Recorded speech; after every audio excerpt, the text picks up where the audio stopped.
cette formation sur la gestion du temps et Google Agenda. Donc, ce sera un vrai marathon. On va aller directement au droit au but parce que nos formations se veulent extrêmement pratiques. OK?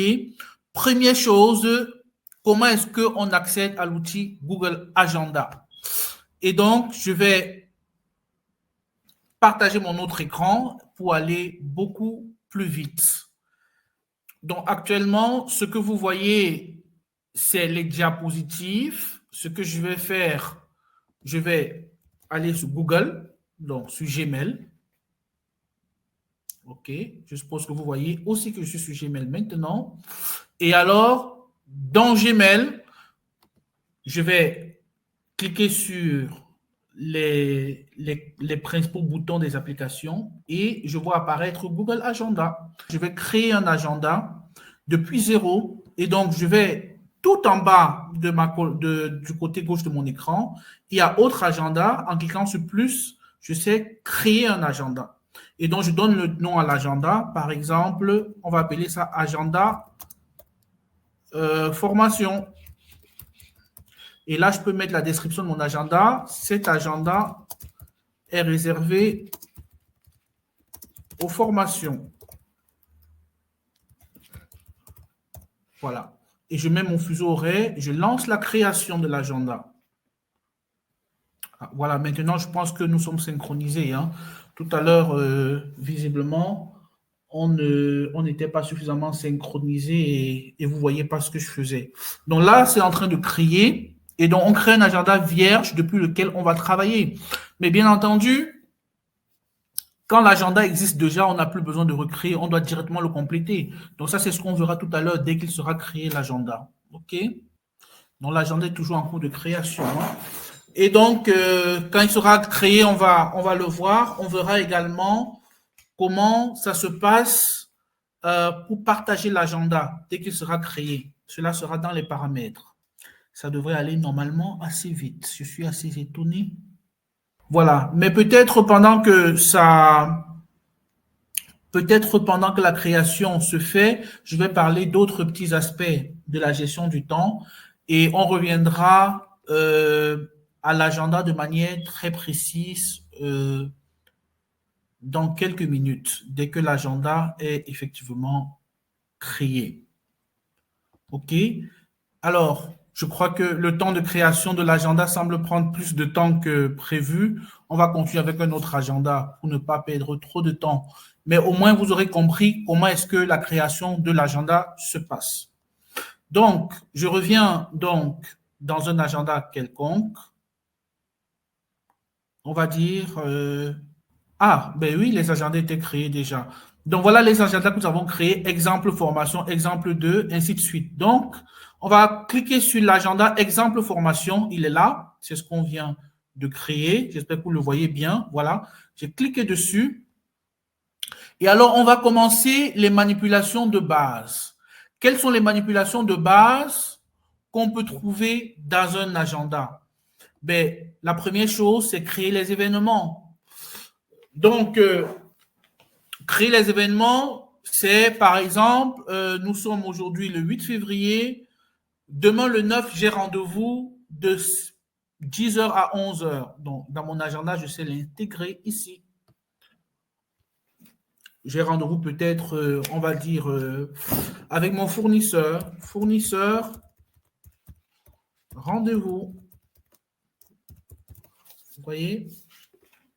Et donc, j'ai donné un titre à l'agenda, j'ai la date et je peux inviter mon fournisseur. Vous voyez, là où il y a le petit point, je mets son nom, on va dire fournisseur, son email, d'autant pour moi, fournisseur@galliard.ue. Donc, c'est son adresse. Et donc, je l'ai invité à la réunion. Et donc, il va recevoir une invitation. OK, je peux inviter une autre personne. On va mettre, par exemple, secrétariat, @surinvest.ue. C'est une deuxième personne que j'ai invitée. Je peux inviter autant de personnes que je veux. OK. Alors, je peux également décider du pouvoir que les invités ont. Est-ce que les invités peuvent inviter d'autres personnes? Est-ce que les invités peuvent voir tous ceux qui sont dans la liste des invités. OK? Est-ce que j'autorise les invités à modifier les événements? OK? Une fois que tout cela est fait, je peux ajouter le lieu. Où est-ce que je veux que l'agenda, la réunion ait lieu? Vous voyez? Je peux ajouter aussi la description. Qu'est-ce que je veux dire à ceux qui viennent à la réunion? Peut-être, je dis le but de la réunion est de discuter de vos dernières livraisons. OK? Le but de la réunion est de discuter de vos dernières livraisons, par exemple. OK? Alors, une fois que c'est fait, je peux ajouter des pièces jointes là. Voilà, je peux ajouter des pièces jointes. Par exemple, ici, je peux prendre un document sur mon PC ou dans mon Drive que je joins. Par exemple, je veux joindre mon logo. Vous comprenez que ça aurait pu être un autre document. Vous voyez? Et alors, je peux enregistrer. Voilà. Et envoyer. Ça va? OK. Alors, un autre. Donc, voilà comment j'ai créé mon événement. OK? Ça, c'est une des manières les plus basiques de créer. Alors, ici, j'ai mis mon fournisseur. J'ai mis le mail de mon fournisseur. Ça aurait pu arriver que mon fournisseur n'a pas de mail, par exemple, et que nous sommes en contact peut-être sur WhatsApp, sur LinkedIn ou sur autre chose.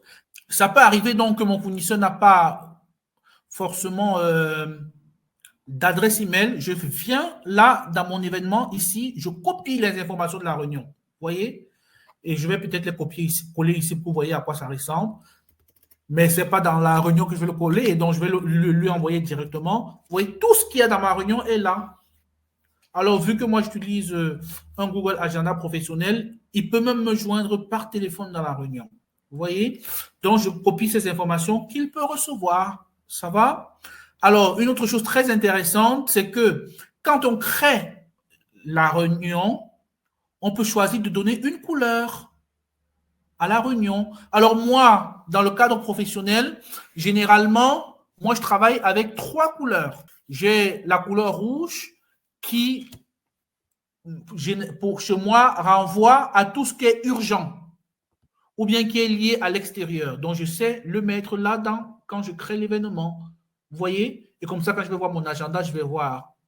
OK? Donc, le rendez-vous de demain, donc quand c'est urgent, je mets le rouge.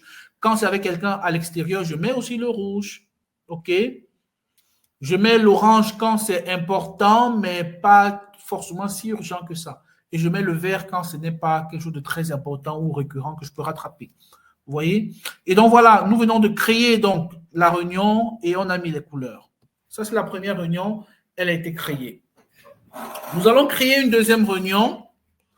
Cette fois-là, c'est lundi, mais qui va se répéter tous les jours. Par exemple, je mets lundi, chaque jour, j'ai 15 minutes pour lire mes emails. OK? Je mets lecture des emails. Vous voyez? Et check réseaux sociaux. OK? Pour cet événement, c'est un événement récurrent. Par conséquent, vu que c'est un événement récurrent, alors je dois paramétrer l'agenda autrement. Et donc ici, je vais venir au niveau des fuseaux horaires, mettre que je veux personnaliser. Et donc, c'est un événement qui se répète une fois tous les jours. Vous voyez? Ou bien, je mets que c'est en semaine et je sélectionne les jours. Lundi,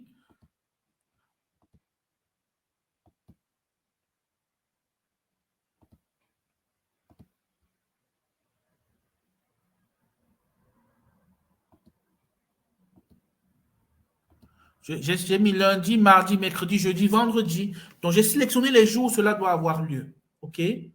Donc, toutes les semaines, l'événement revient et ça revient à des jours précis. OK? Vous voyez, quand je vais l'enregistrer, donc j'ai dit, je mets au vert parce que si je loupe, ce n'est pas le plus grave. Vous voyez?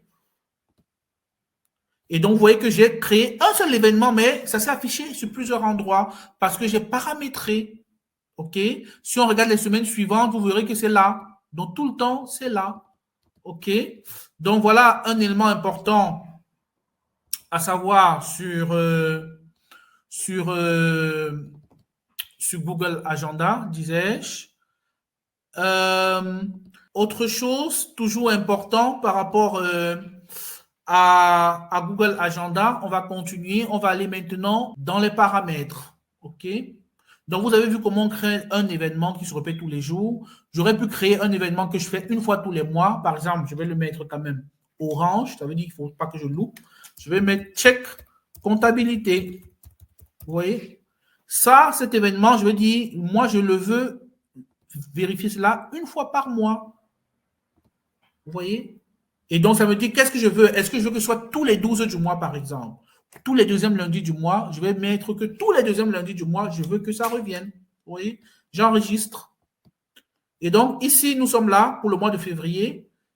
Au mois de mars, vous verrez que ça réapparaît. Vous voyez? Ça, c'est que tous les deuxièmes lundis du mois, automatiquement, ça doit apparaître. Vous voyez? Et donc, ça, c'est des petites astuces importantes. On va voir d'autres astuces aussi, toujours aussi importantes par rapport à Google Agenda et gestion du temps. On va voir par exemple les paramètres. Comment est-ce que je paramétrise mon agenda? OK. Comment est-ce que je paramétrise mon agenda? Alors, mon agenda, pour le paramétriser, j'ai simplement besoin de venir là où il y a les 3 boutons de l'agenda. OK. Et cliquer sur paramètres et partage. Alors là, vous voyez le nom, c'est le nom qu'on avait mis tout à l'heure quand on crée l'agenda, la description, ainsi de suite. Mais maintenant, je peux décider également qui a accès à mon agenda. Moi, par exemple, mon assistante a accès à mon agenda parce que c'est elle qui met les principaux rendez-vous. OK? Et donc, c'est ici, j'ajoute les personnes et les groupes. Je mets qui je veux. Vous voyez? Je mets peut-être Nico et je donne son pouvoir. Qu'est-ce que lui peut voir? Il peut seulement voir, par exemple, afficher juste les informations, savoir si je suis là ou pas là. À une autre personne, je vais permettre d'avoir le détail des événements. À une autre personne, je vais permettre de modifier les événements. À une autre personne, je peux donner le pouvoir de vraiment tout chambouler dans mon agenda. OK? Et donc, ça, c'est une des choses très importantes dans les paramètres. Et donc, quand je fais ainsi, la personne reçoit par email et il doit valider. Ça va? Bien entendu, en plus de tout ce qu'on vient voir, ben, je peux supprimer mon agenda, je peux l'intégrer. Ça veut dire, j'ai des codes qui me permettent de mettre mon agenda sur un site Internet. Vous voyez? Ça va? Donc, voilà de manière très basique quelques éléments qu'on a vus avec Google Agenda. Je vais passer maintenant au point suivant qui est ce qu'on appelle la liste des tâches. Alors, pour la liste des tâches, je vais devoir partager un autre écran. Voilà. Donc, nous avons parlé des points essentiels de Google Agenda. Maintenant, nous allons parler d'un point suivant, qui est ce qu'on appelle la liste des tâches. Oui, tout à l'heure dans Google Agenda, voilà. On va parler de la liste des tâches. Alors, c'est quoi la liste des tâches? À quoi ça sert? Donc, moi, cette formation a été conçue typiquement pour les freelances. Donc, le Google Agenda, c'est ce qui vous permet de vraiment fixer votre agenda.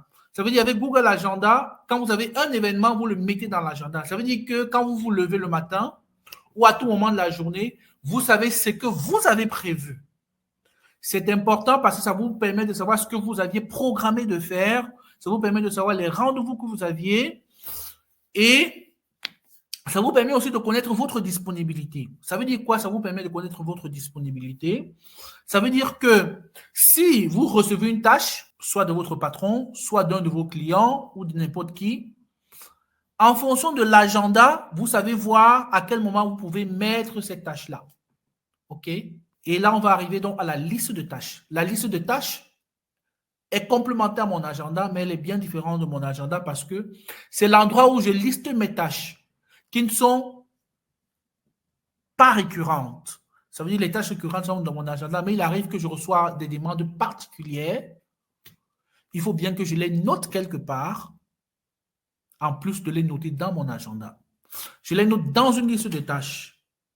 Pourquoi est-ce qu'il faut les noter dans une liste de tâches? Pourquoi est-ce que c'est important? Donc, voici par exemple un exemple de liste de tâches d'une de mes collègues.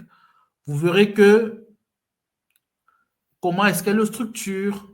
Ça veut dire que quand il y a une tâche qui n'est pas récurrente, parce que les tâches récurrentes, normalement, sont déjà dans son agenda et chacune tâche a une description qu'elle a faite et qui a été validée. Mais pour les tâches non récurrentes, elle note la tâche, elle met une courte description, elle met la priorité. Est-ce que c'est une tâche très importante? Est-ce que c'est une tâche peu importante, moyenne, ou c'est une tâche pas si importante que ça? Et bien entendu, une chose qu'elle doit faire toujours, c'est mettre l'échéance. Ça veut dire que quand elle reçoit la tâche, elle fait tout pour savoir pour quelle date au maximum je veux l'avoir. Ou si elle ne sait pas quelle date maximum je veux l'avoir, elle peut proposer pour cette tâche, je compte la remettre à telle date maximum. Et à moi de valider ou pas. Suivant la date d'échéance de la tâche, on voit mieux où mettre dans l'agenda. Mais c'est aussi l'agenda qui va permettre de proposer la date d'échéance. Vous voyez? Et donc, si une tâche est urgente et que notre agenda est chargé, ça veut dire qu'on devra déplacer certaines choses de l'agenda. Alors, moi, je dis qu'il ne faut pas déplacer, il faut superposer. Donc, voilà à quoi ressemble la liste de tâches et voilà, j'ai expliqué le lien avec l'agenda. Alors, le timesheet, c'est également un outil de gestion du temps. Et donc, voici comment est-ce que ça s'affiche en moyenne, en général. Et donc, le timesheet, c'est un outil qui nous permet de noter le temps qu'on fait pour chaque chose. C'est très important, par exemple, quand par exemple, on est freelance, vous voyez, et qu'à la fin, on doit justifier au client ce qu'on a réellement fait. Et donc, chaque jour, il faut noter clairement en fonction du jour la tâche qui a été faite, le temps. On peut mettre un petit commentaire à côté et ça permet de se retrouver à la fin et de comprendre ce qui a été réellement fait. Alors, ce qu'on dit souvent, c'est que quand on met le temps, il faut mettre des nombres. Alors moi, personnellement, ce que je fais, c'est je compte les temps par 15 minutes. Et donc, 15, pour moi, c'est 0,5 le temps, parce que ça se compte en heures. Hein. 15 minutes, c'est 0,25. 30 minutes, c'est 0,20. 45 minutes, c'est 0,75 ou 75 en Belgique, on dit. Et voilà, ainsi de suite. Et donc, quand on met le temps, on n'a pas besoin de mettre heure devant, ça doit être purement des chiffres parce qu'à la fin, ça doit se sommer. OK? Et donc, ça, c'est un autre outil de la gestion de temps hyper important pour vraiment, à la fin, justifier son temps, permettre de se dire, OK, voici ce qui a été réellement fait. Surtout quand on est dans un contexte où notre agenda peut fortement être perturbé. Voilà. Alors, un point suivant qui s'adresse particulièrement aux assistants virtuels et aux freelance, c'est le rapport journalier. Vous voyez? Et donc, jusqu'à présent, on a vu comment on gère Google Agenda.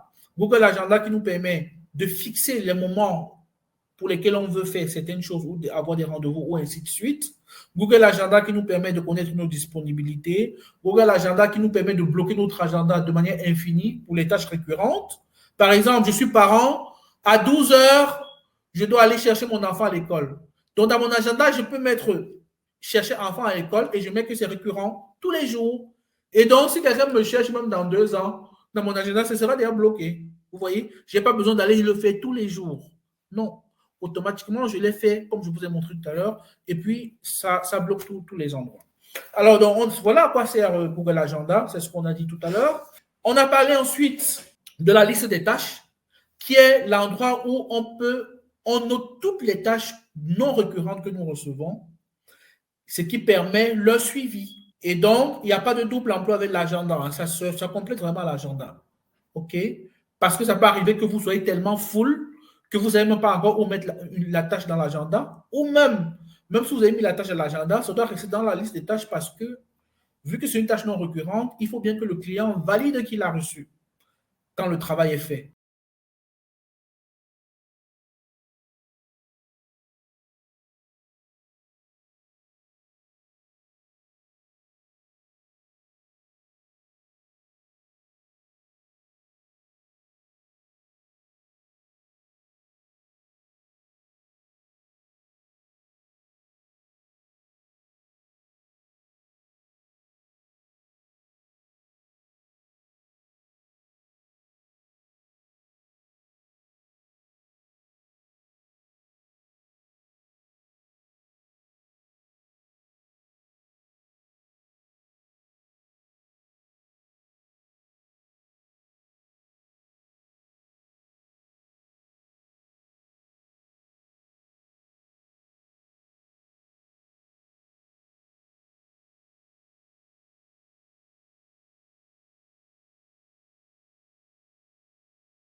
Alors, j'ai parlé du rapport journalier, mais il y a aussi le rapport hebdomadaire.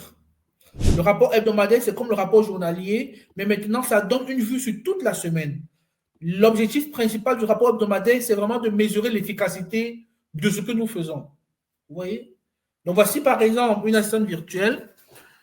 À la fin de la semaine, elle explique à son client ce qu'elle a fait comme travail. OK? Elle dira, voilà, mon cher Albert, voilà pour telle semaine, voici comment j'ai fait. J'ai fait la gestion des emails toute cette semaine. J'ai pris au total 8 heures. Vous verrez, elle va donner le détail pour montrer que les 8 heures ont été utilisées de manière optimale, pas en vain. Elle va dire, par exemple, elle a traité 180 emails. Elle a envoyé des réponses à tel nombre d'emails. Elle a redirigé tel nombre d'emails. Et à la fin, elle va dire, en moyenne, je prends 2,6 minutes par email. Très important. Parce que ça va permettre de voir, OK, combien de temps il passe par email, quoi. Tu crées, par exemple, des visuels. Imaginons, tu es employé à temps plein, tu crées des visuels quand tu vas dans une entreprise. Mais à la fin de la semaine, on veut savoir. Il a fait une semaine, par exemple, OK, il a créé combien de visuels? Si on regarde à la fin de la semaine, tu as travaillé 30 heures et que tu as créé 10 visuels, ça veut dire qu'on comprend qu'il y a un problème de performance parce que ça veut dire que tu prends en moyenne 10, oui, 30 heures la semaine, oui, et tu crées 3 visuels. Oui, ça veut dire que tu prends en moyenne 10 heures pour faire un visuel. Vous voyez, hein? Et donc, c'est ici vraiment qu'on justifie notre salaire et ce qu'on nous paye, en fait, par le rapport de la semaine. Vous voyez? Et donc, voilà, donc vous voyez beaucoup d'exemples, comment est-ce que des gens font le rapport de la semaine. Pour des personnes beaucoup plus avancées, surtout des managers, parfois, on va jusqu'à expliquer concrètement le chiffre d'affaires qu'on a généré, en fait. On peut aller jusque-là, en fait, expliquer, OK, au cours de cette semaine, voici pour des gens qui ont surtout des fonctions de direction ou bien, voilà, en tout cas, dans le management. Au courant de cette semaine, voici ce qui a été fait par le département. Vous voyez? On a acquis tel nombre de clients, on a converti tel nombre, on a généré tel chiffre d'affaires, donc ça va beaucoup plus loin que ce qu'un simple employé peut faire, que je vous ai montré, ou qu'une simple assistante peut faire. Ça va? Alors, nous allons passer au point suivant. Le point suivant, c'est les 10 principes de la gestion du temps. Les 10 principes de la gestion du temps, je dis, premier principe,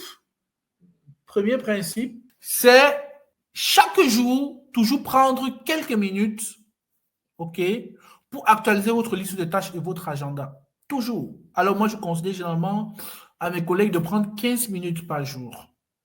Si vous êtes freelance, même si vous êtes freelance, prenez-le. Si vous êtes un freelance qui travaille de manière permanente pour un client, Voyez si vous pouvez négocier avec le client pour qu'il compte ce temps de 15 minutes euh, dans votre temps de prestation. Mais même s'il ne compte pas, faites-le pour vous-même. Pourquoi? Parce que cela va vous permettre d'évacuer le stress. Si vous ne le faites pas et que vous recevez beaucoup de demandes, vous serez directement débordé. Vous allez avoir l'impression que vous avez trop à faire. Alors que si vous prenez le temps de lire les trucs, de les mettre dans la liste de tâches dans l'agenda, immédiatement, chaque tâche sera à son moment. Et donc, vous n'allez plus ressentir toute la pression de toutes les tâches immédiatement. Vous voyez? Parce que chaque chose aurait été planifiée en son temps. Donc, ça, c'est pour moi l'un des premiers principes, des 10 principes de la gestion du temps chez moi. Le deuxième principe de la gestion du temps, c'est en fin de journée, toujours faire son rapport journalier.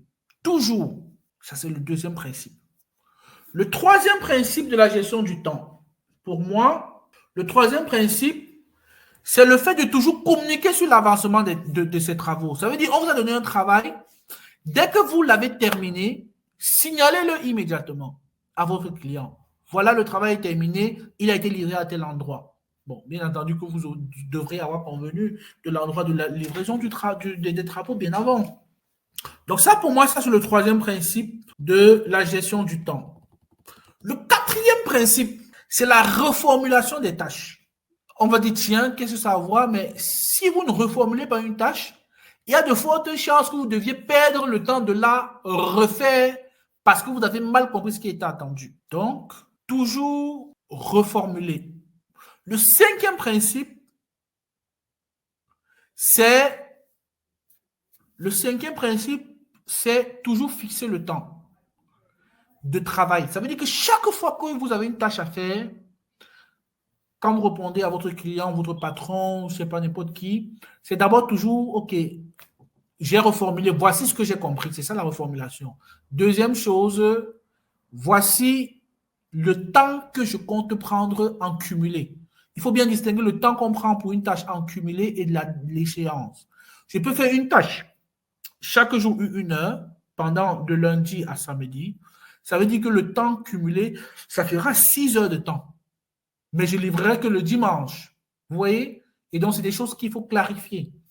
Alors, fixer le temps qu'on va prendre sur la tâche est hyper important parce que ça permet d'une part de contribuer à vérifier que vous comprenez bien l'étendue de la tâche. Je veux dire, si moi je veux faire un travail qui je sais que ça va prendre 15 heures de temps et que quelqu'un vient me dire qu'il va le faire en 2 heures, ce sera un indicatif peut-être qu'il n'a pas bien compris. Maintenant, si ce que je fais en 2 heures, quelqu'un vient me dire qu'il va le faire en 20 heures, certainement quelque part, ça n'a pas été bien compris. C'est pourquoi c'est vraiment très important de toujours s'accorder sur le temps global à faire, de même que la date de livraison. OK?